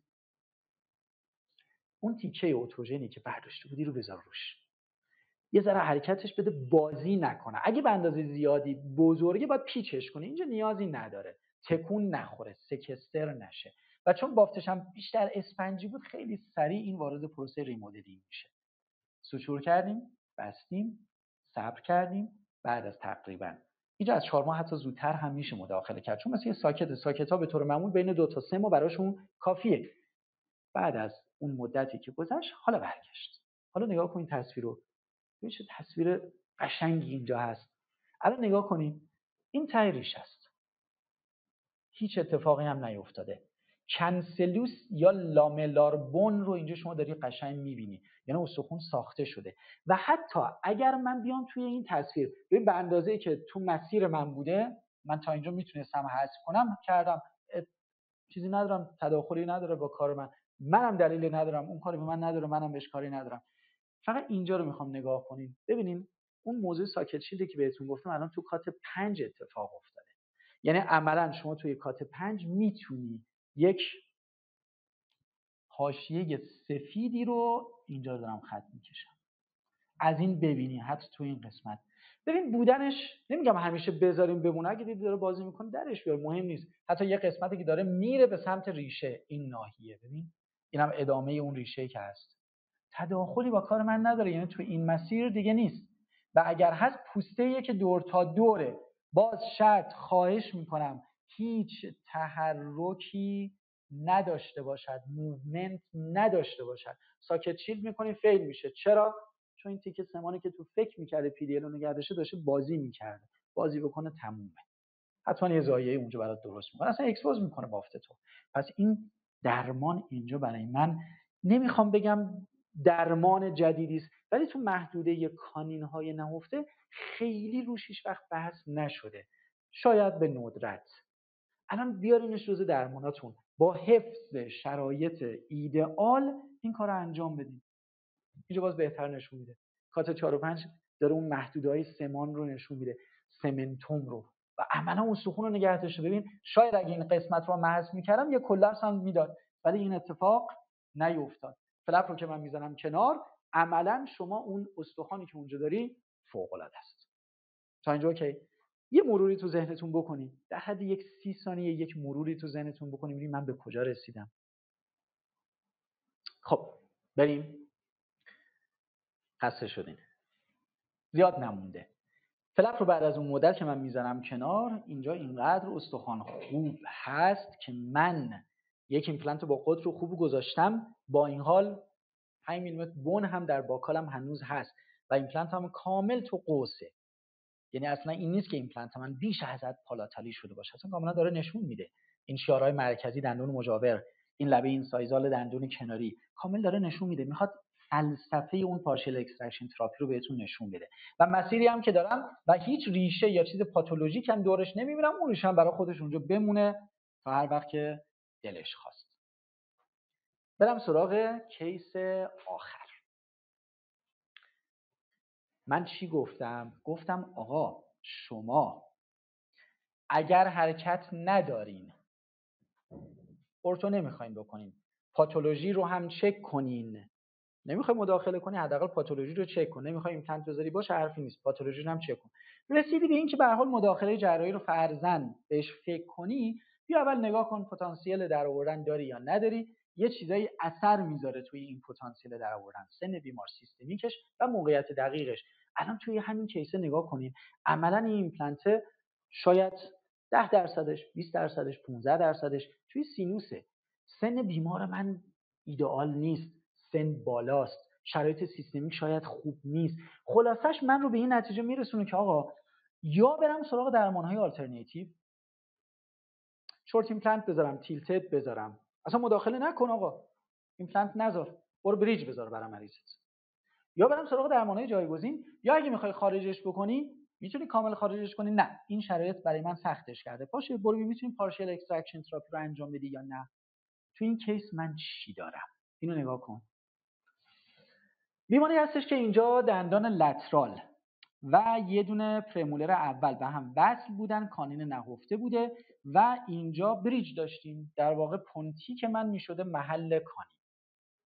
به مرور زمان این ریشه یه اختلالی رو ایجاد کرده، لتراله در واقع دچار مشکل پاتولوژیک شده و عملا حتی بریج هم اینجا شکسته. خلاصش دستور به ارجاع برای اکسترکت داده شده، گفتن آقا دندون دوش هم باید در بره، این دوه پاتولوژی داره مشکل درست میکنه. باشه حرفی نیست، میریم سراغ و بحث موقعیت دقیق، یعنی من آربولار پوزیشنش رو میخوام در بیارم، این مشکلاتی هم که این لترال ایجاد کرده رو تو این کات داره نشون میده. میرم سراغ طرح درمانم، میگم آقا من الان بخوام تو این وارد بشم، ورودم روی کردش کجاست، یه نگاهی میندازم میبینم این سمت باکال دیگه، میبینم تقریبا تو سمت باکال تو بعضی از کاتا یه کوچولو حتی مثل فنستریشن یه اکسپوژر داره. از اون یه ذره میرم جلوتر میبینم بله حدسم درست بود، من کلی از این ریشم رفته داخل سینوس. حتی وقتی دوره میکنم توی عکس‌ها میبینم چه جالب توی یکی از دیوارهای پالاتالی سمت سینوس هم کشیده شده. اینجا رو ببینید، یعنی عملا همینها داره به من میگه آقا این کار سختی است.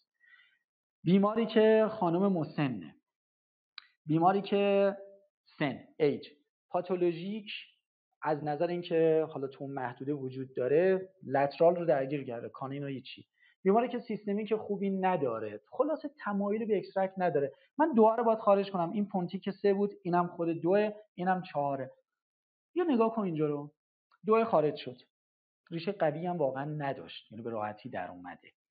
میرم تو این قسمت فلپ رو میدم کنار، یه نیم نگاهی به اینجا بنداز، این چه آبشار انعقادی که راه میفته، ببینید چقدر سریع شبکه فیبرینی تشکیل میشه. این شبکه فیبرینی همونیه که ما توی پیوندا دنبالشیم، یه مجموعه لخته‌ای. چرا اصرار داریم گاهی میگیم آقا حداقل اگر CGF از مریض نمیگیرین، خون مریض رو از حالا خودش جدا نمیکنین، سانتریفیوژ نمیکنین، بعد از اینکه رهیدراته کردین پودرتون رو، الوگرفتتون رو، حالا هر چیزی رو، بیاین با خون مریض قاطیش کنین. این شبکه فیبرینی اون مانیپولیشن یا اون کاری که شما میخوای انجام بدی، پودر تو کنار هم بذاری، رو خیلی کمک میکنه. کلی فاکتور هم توش داره. خلاصه یعنی نگاهی به اینجا بنداز، یه کوچولو از این اکسپوز شده، ولی آقا به من اجازه دست زدن رو ندادن. بنابراین من الان باید برم سراغ درمانهای جایگزین. یه نگاه میندازم میگم این یه دونه لتراله خیلی هم بد نبود، درسته تهش یه ذره میرسید به اون نوک تاج کانینتون، ولی مسیرم خیلی بد نیست. به هر حال تا یه مسیری که خود این کانین توی این لترال خودش اینجا بوده، یه فضای خالی رو داشته. ولی عملا من با این چه کار کنم؟ نگاه میکنم ببینم خب اینجام که یه دونه پرمولر اول داشته، خود پرمولر هم الان کانکاویتیش اینجاست، خودش اینجوری بوده، یعنی خودش هم صاف نبوده، خودش هم به این شکل بوده. به خاطر همین بریجی که داشته، بریج دندانی، فشار اومده و اینم شکسته. بزنم میرسه میگم میتونم اینجا مثلا فرض کنیم که شورت ایمپلنت بذارم. میگم خب شاید این یه گزینه شورت ایمپلنت بد نباشه، مثلا بیام یه ایمپلنت فرض کنیم 6 میلیمتری اینجا بذارم با قطر خوب و عملا یه بریج اینجا بدم، کانینم بشه پونتی. میتونم پارشیل اکستراکشن تراپی کنم، اونم ایده بدی نیست. فشار نگیرم این از توی عمق دیواره پالاتالی توی سینوس این بکشم بیارم بیرون نابودش کنم. همین رو مثلا این قسمت رو قطع کنم بعدم نیست، یه ذره استخوان رو بردارم، دارم درمان‌ها رو جایگزین میکنم. میگم بذار یه امتحانی بکنم ببینم میتونم اینجا یه ایمپلنت استاندارد بذارم، مثلا فرض کن یه ایمپلنت 3.5 3.75 قطر ایدئال، اصراری الان اینجا حتی به قطر 4 هم ندارم، به سیستم هم که مطمئن باشم 3.75 هم به من جواب میده. ببینم میتونم تیلتد بذارم. شرط چی گذاشتم براتون؟ گفتم اگه تیلتد میخوایم بذارین حتما حواستون باشه تو این محدودهایی که به هر حال نیرو هم زیاده، یه دونه کافی نیست، 2 تا میخوایم، یعنی برای این تیلتده یه ساپورت هم میخوایم. خب این شرایط رو برای من فراهم کرده، یعنی عملا من اینجا الان تو موقعیت لترالم میتونم ایمپلنت دوم رو اضافه کنم، حتی اینم میتونم یه ذره تیلت بدم بهش. نگاه کن، اینم یه ذره میتونم تیلت بدم که از این نوک کانینی که اونجا تو مسیر من بود یه ذره دورترش کنم. چه بهتر اینا رو با سرجیکال گاید انجام بدید. یعنی دیجیتال فایل دایکامتون رو، سی بی سی تی تون رو میرین لابراتوار، یه سرجیکال گاید براتون میسازه. اسکنر دیگه همه تقریبا حالا اغلب داریم. سرجیکال گاید به شما مسیر میده، نمیخواد تمام پروتکل کیت رو هم بری، فقط سرجیکال گاید بذار، دریل اول تو با سرجیکال گاید برو که بهت بگه آقا مسیری که داریم اینه، مسیر این نیست، مسیری که اینجا میخوای بری این نیست، اینه. اون وقت میتونی به راحتی این رو بایپس کنی. کاری که اینجا انجام شد نگاه کن، برای این یکی از این ور، برای این یکی از این ور. ایراد نگیرین آقا این بغل کانین خب باشه دندونه دیگه، بغل این مگه نیست؟ مگه شما ایمپلنت بغل دندون نمیذاری؟ اینم بغل دندونه. نرین تو فولیکولش، درگیرش نکنین، فاصله رو حفظ کنین، سیفتی زون رو داشته باشین. نه یا این رو 70 درجه بذارین، یعنی با زاویه‌ای بذارین که قابل قبول باشه، بشه حداقل یک کاستومایز اباتمنت روش تحویل مریض داد. چرا که نه، این کار رو انجام بدین. 2 تا ایمپلنت. حتی ببین من اصراری به بازسازی این 1-2 میلیمتر دیفکت استخوانی پالاتال این مریضم ندارم، بس که یه بافت نرم خوب اونجا وجود داره. نه یا دوباره به خاطر 1 یا 2 میلیمتر ترد اکسپوز یه ریجید بریر اینجا بذاری، اصلا نمیخواد. این آدم توان همچین کارایی رو نداره. یه وقت میگه آقا این کیسی هست که مثلا میخوام خارجش کنم، باشه درش بیار یه بازسازی خوشگل انجام بده، کل ریجیتو بساز، برای 80 سالش فکر کن، برای 70 سالش فکر کن، ولی نه برای آدمی که میخواد برای 10 یا 15 سالش برنامه‌ریزی کنه. من نتیجه میگیرم. من این کیس رو دیفکتی که از چاره مونده بود پرمولر جی بی آر میکنم براش، پودرم قطعا توی این نواحی که دیفکت پتانسیل خوب داره الوگرفته، قطعا ضرورت ندارم چون میخوام زود برگردم. سوچورینگ یه مقدار تفاوت زاویه ها رو اینجا دارین کامل میبینین، هیلینگ هم خوبی داره انجام میشه، جایی که برش دادم پودر الوگراف رو هم دارین میبینین یه مقدار بیرون اومده، هیچ اهمیتی نداره، کلوزر من خوبه و این نمای رادیوگرافیکی که من ازش گرفتم و عملا تو 2 تا بعد مختلف شیک دادم که بدونین شما من تماس مستقیم با کانینم اصلا نداشتم اینجا، تو این بعد اینور، تو یکی از این سمت. و این فاینالی هستش که توی فالو آپ ها ما برای روکش های این بیمار، در واقع کسی که ارجاع داده بوده روکش ها رو خودش ساخته و من دوباره من صاحب نظر نیستم بخوام برای روکشش حرف بزنم، نمیدونم، مهم نیست، ولی شرایط رو برای من خوب نگه داشته و این کیس فالوآپ 3 ساله است. یعنی من بعد از 3 سال دارم میبینم که این کیس از نظر تیلتد ایمپلنت، پیکچرهای زاویه دار، هیچ مشکل پاتولوژیکی، بونلاسی، کرستال بونلاسی که اینجا مارجینال بونلاسی که داده باشه، هیچ مشکلی رو نداره.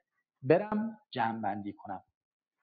من 4 حالت رو براتون توضیح دادم. حالتی که شما اصلاً تو مسیرتون تداخلی باش ندارید. در واقع شما دلیلی نمیبینید دست بزنید بهش، شرایط پاتولوژیکتون هم خوبه. حالتی که شما رویکرد پالاتالی دارید، میتونه رویکرد پالاتالی باشه، باکالی باشه، میدکرستال باشه، رویکرد اجازه داده وارد بشید. حالتی که به شما این اجازه رو میده که پارشل اکستراکشن تراپی رو انجام بدی، یعنی بری سراغ درمانهای جایگزین برای خارج کردن کاملش. بله میشه خارجش کرد، ولی صرفاً به شکل یک قطع تاج. و حالتی که جایگزین اصلاً خارج کردن داشته باشی، مثلا شورت ایمپلنت یا تیتل ایمپلنت ها. و اون چیزی که خدمتتون گفتم اینجاست. ببینین من 2 تا مقاله رو براتون آوردم، بازم هست.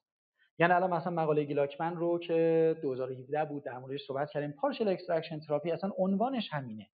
برین توش ببینین پارشل اکستراکشن تراپی ها رو، شبیه این درمان ها رو برای جایی که میخواد پونتیک کنه. مثلا فرض کنین دندون لترال رو نمیخواد بکشه به هر دلیلی، خوبه میخواد کانتور رو حفظ کنه، با تکنیک های خودش. مقاله رو بخونید، شاید اگه فرصت شد یه بار دیگه یه جایی یه زمانی توی همین دفتر ان شاءالله به ما وقتی بدن شرایطش فراهم بشه بتونیم کنار هم باشیم، یه بار دیگه من این رو هم بیام توضیحاتش رو بدم بهتون. درمانای خیلی خوبی ان، یعنی جایگزین‌های فوق‌العاده‌ای ان که مریض رو یه دفعه از یک بازسازی خیلی عجیب و غریب در میاره. من الان این رو یه مقاله گذاشتم و در واقع بیولوژیک و تکنیکال کامپلیکیشن هایی که برای تیلتد ایمپلنت هاست، این سیستماتیک ریویو فکر می‌کنم 2018 بود، 2018 این سیستماتیک ریویو 2018 بعداً توی 2024 یا 25 هم شبیه اون اومد، یه مقداری کامپرومایز تر نشون داد. یعنی در طولانی مدت انتظار اینو داشته باشین که یه مقدار بونداس کریستال برای اینا اتفاق بیفته. یعنی عملاً از اون سال تا چندین سال بعدش، مثلا 2024 یا 25 که فایلش رایگان نبود، من نتونستم دانلودش کنم، ابسترکتش رو که میخوندم یه مقداری کامپرومایز اینا رو نشون داده بود. ولی برای یه همچین کیسی من شاید گزینه بهتر از این نداشتم. میتونستم شاید تاج رو هم فقط قطع کنم، کارم رو انجام بدم، ولی برای گذاشتن این ایمپلنته شاید در نهایت مجبور به تیل کردنش میشدم. میخوام بگم که تیل کردن هم برای شما امکان پذیر هست. اگر اجازه بدین میخوام یک گایدلاین رو با هم دیگه اینجا مرور کنیم. از اول خیلی خلاصه: 1. آیا بیمار شما کانین نهفتش پتانسیل حرکت برای درمان ارتودنسی دارد؟ بله. اگر دارد و اگر بله، بیمار آیا برای شما اینجا پریفرنسش، ترجیحش به این درمان هست؟ این اولویت 1. یعنی اصلا دیگه ولش کن، اصراری ندارم، من باید مریضم رو راهنمایی کنم. اگر امکان حرکت ارتودنسی نیست، یعنی من این رو به خودم ترجیح میدم. اگر امکان حرکت نیست یا جزو پریفرنس های بیمار نیست، حالا با ایمپلنت گذاشتن تو تداخل داره، میگی نه، میگم رهاش نکن، برو ببین پاتولوژیکش اوکیه، میگی نمیخواد حرکتش بده ولی تداخلی هم با کار من نداره، چه کار کنم؟ برم ایمپلنتامو بذارم؟ میگم نه، صبر کن، پاتولوژی رو چک کن. پاتولوژی مشکلی نداره، خب هیچی، برو ادامه کارتو بده. پاتولوژی مشکل داره، مداخله کن. این مداخله یعنی بریم قسمت پاتولوژیکش رو حذف کنیم. شاید یه فولیکول ضخیم شده داره، شاید اصلا کلا مجبوری درش بیاری. حالا نمیخواد بره سراغ اون حرکت، پاتولوژی هم فرض کنه حالا نداره یا داره، من میخوام مداخله کنم. جلوی کار ایمپلنت من رو گرفته، میرم سراغ این که وقتی جلوی کار من رو میگیره توی درمان‌های ایمپلنت من چه کار باش بکنم. این اومدیم صحبت کردیم اینجا، گفتم حالا شروع کن. یه ارزیابی انجام بده از پوزیشن رو که ارزیابی کردی، برو سراغ این که آیا میتونی حرکتش بدی، یعنی درش بیاری. میگه که بله من میتونم، یعنی چیزی که هم تو خودم میبینم، هم میبینم که بیمار سنش، سیستمیکش، پوزیشن این در واقع کانینه به من این اجازه رو میده. میگم باشه، بازم دوره فکر کن، میخوای کامل خارجش کنی، میخوای کامل دستش نزنی، یه تیکش رو در بیاری. میگه بذار امتحان میکنم، دست میزنه الیواتور میندازیم، این داره تکون میخوره. این تکون یعنی مجبوری کامل خارجش کنی، نکنی این اونجا دچار مشکل میشه چون تکون خورده. اینه که دارم بهتون میگم پارشل اکستراکشن تراپی طبق اون مقاله یکی از شرطهای اصلیش این هست: اگر قطعه ای رو که میخوای رها کنی متحرکه، باید درش بیاری، اون دچار مشکلت میکنه. میگه نه، من هر کار میکنم بازی نمیکنه، اصلا مید کریستال بخوام برم درش بیارم کلی تخریب دارم، اجازه است من فقط همین قسمتش رو کات کنم، کات کن. حالا ایمپلنت رو همزمان بذارم، آقا یه فاصله سیفی رو باید ازش داشته باشی برای کات کردن. اگر میبینی که این کات کردن شما فقط مسیر رو باز کرده و لبه اون قسمت کات شده هنوز به این حفره و حالا اکسپوز دیگه ورود داره به این حفره، پودتو بذار.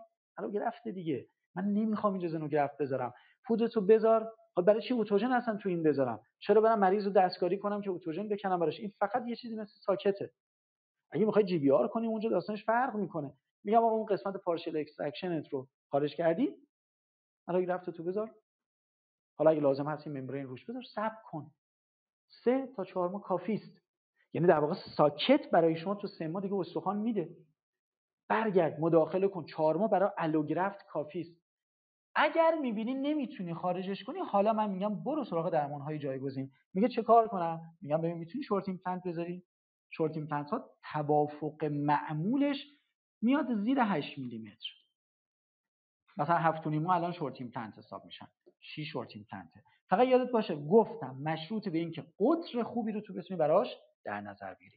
یا برو سراغ تیلتد ایمپلنت ها. اگر نمیخوای سراغ دستکاری یا خارج کردنش بشی، به این گزینه هم فکر کن. فقط یادت نره ترجیحاً شورت ایمپلنت نباشد و ساپورت داشته باشد. یعنی دو تا اس رو یادتون نره. وقتی تیلتد میخوای کار کنی ترجیحاً شورت ایمپلنت نباشد، ترجیحاً، و ساپورت یعنی یه دونه کافی نیست، از یه دونه بیشتر بزن.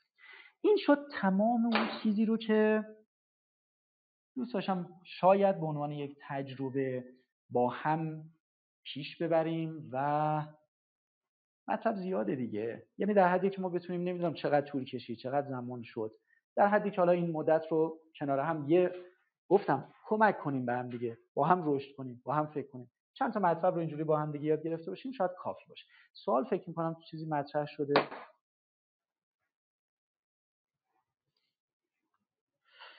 کیسایی که من الان دارم، سوال اول این بوده که پستاپ چند ماه. ببین برای اون تیلتد 3 سال پستاپ داریم، برای کانین در واقع پارشل اکستراکشن تراپی 1 سال داریم.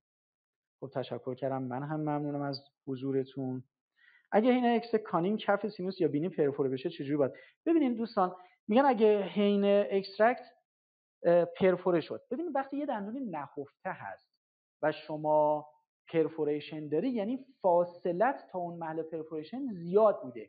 این فرق میکنه با یک خارج کردن مثلا مولر اولی که کلا ریشه‌اش هر کدوم 7-8 میلیمتر بوده اومدی در بیاری، یا 10 بوده اومدی در بیاری. موقع در آوردن میبینی فضا سوراخش رو، پرفوریشنش رو. معمولا وقتی کانینی انتهای ریشش توی سینوسه و شما در میری و پرفوریشن رخ میده، چون فاصله زیادی تا لبه اوریفیس ساکت داری، یه ژل فوم خیلی آروم تو مسیر قرار بگیره کافی است. فقط خواهشاً دیگه تو این شرایط پودر اونجا نریزیم که پودر نکشه توی سینوس، فقط لخته اونجا حفظ بشه کفایت میکنه. خب تا چه زاویه اجازه تیلت؟ ببینید ما معمولا تیلتد ایمپلنت ها رو بر اساس دید پروتزی باید بذاریم. یعنی میگم باید ایمپلنتی تیلتد زاویهش رو شما میخوای حساب بکنی که بتونی روش یک اباتمنت زاویه دار بدی. نکته اولش گاید میکنه بهتون سیستم ایمپلنتتونه. ببینید سیستم ایمپلنتتون برای انگل اباتمنت ها تا چه زاویه‌ای داره. معمولا اون زاویه به شما میزان انگولیشن رو میده. معمولا ها بیشتر از 40-45 درجه نیست. قطر بله، میگن که آیا قطر ایمپلنت همش بره زیر استخوان و دسترسی برای بستن اباتمنت آیا داریم یا نداریم؟ ببینید شما بعدش اگه حتی زیر استخوان هم برین تمامش رو، موقعی که میخواین اباتمنت رو ببندین، مثلا خیلی از وقتایی که ما ایمپلنت رو دیپتر میذاریم، تقریبا سعی کنین اگر تکنس بافت نرمتون هولوش 2 یا 3 میلیمتر هست، شده یه نیم میلیمتر هم دیپتر بذارین انجامش بدین. یادت نره اون نکته رو ها که من بهتون گفتم وقتی میخوای دیپ بذاری ایمپلنت رو، موقعیت پلتفرمت تا مارژین روچشت، یعنی لثه‌ای که مخاطی که بیرون داری، بین سطح بیرونی بافت نرمت تا پلتفرم ایمپلنتت، بین حالا 2.5-3 تا ماکسیموم 5، یعنی اونقدر دیپ نذارین که دیگه مشکل درست کنه. پس اگر این اتفاق افتاد، چقدر زیر استخوان میتونیم بریم برای اباتمنت مشکل درست نکنیم؟ اگه درست کرد، یه مقدار از استخوان دورش رو میتونید تراش بدین. یعنی نگران این موضوع نباشید.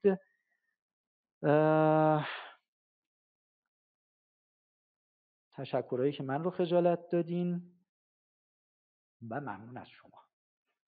من دیگه حرفی ندارم. روز خوش.